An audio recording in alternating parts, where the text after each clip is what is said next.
But I decided to make a fee a separate discussion because we usually, when we think customs, we usually think duties. We sometimes think taxes, but there is also another major portion of customs regulations which provides for various fees. And those fees are not necessarily customs fees. That's why you don't see anything related to customs over here. You just see fees, because fees may come from various programs administered by many various agencies, and they are identified by particular code, and they are collected based on percentage, for example, or based on weight, or based on some other formula. And that formula can even lie outside of our testing framework, which is 19 CFR part Title 19. For example, the United States Department of Agriculture, which administers various fees for agricultural products, they lie in a different section. And sometimes you will, customs explicitly says, we will not test you on anything but Title 19 CFR from 0 to end, for example. And then they say, and in addition, please be aware that there is this form, the CBP form 7501, just as by the way.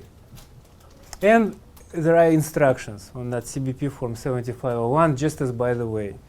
And then you start looking through the form, and you start looking from the instructions, and you find whole sections dedicated to various fees. In fact, what you have on CBP form 7501 instructions, let me see if I have it open.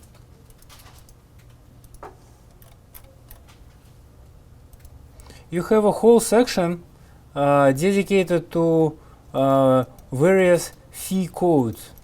Let me see. It should be somewhere. Yeah, right there. Column 29, 33, 34. And this is a snippet example of one entry summary. It's the bottom part of the entry summary. And how it is being, how it has to be filled out. And this is very real stuff, because customs examiners may just give you this bottom part, and you'll be asked to figure out what's going on here, right? And of course, you can see here how it's being filled out. So here you have the invoice, right? And remember, the invoice number does come on the 7501. Then here you have the manifest quantity, which is 40 pieces in this case.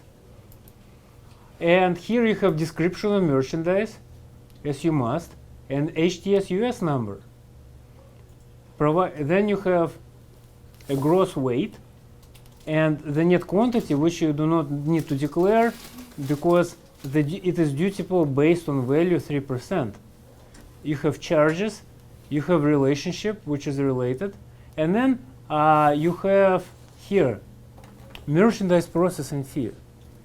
And notice, merchandise processing fee. What is merchandise processing fee? It is the fee collected by customs to provide you service of clearance. The next question is, how do you report 501 on the code 501 or HMF, harbor maintenance fee, on customs on CBP form 7501? And basically, there are two ways. Just like with merchandise processing fee, you can break it down at the line item level. Or what you can do is you can place it in what they call it, at the bottom of column 29. And here's a reproduction for you of the fee codes that are applicable. And here's how customs examiners test you on these fees. So on one of the exams, customs examiners told you, we have a merchandise which has pecans, potatoes, blueberries, and avocados.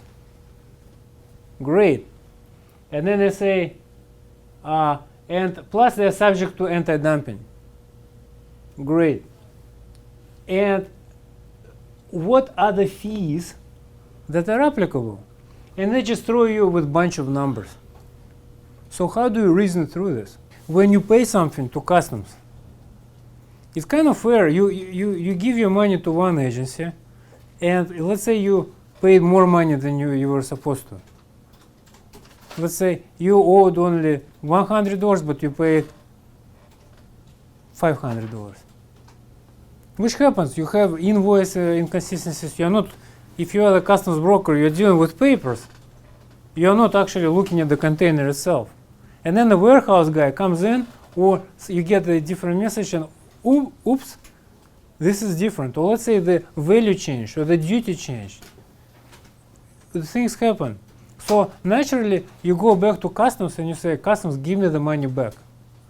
And that is true for MPF, for duties, for including anti-dumping duties, for well, not always, but very often for anti-dumping too. And this is true for the harbor maintenance fee. The problem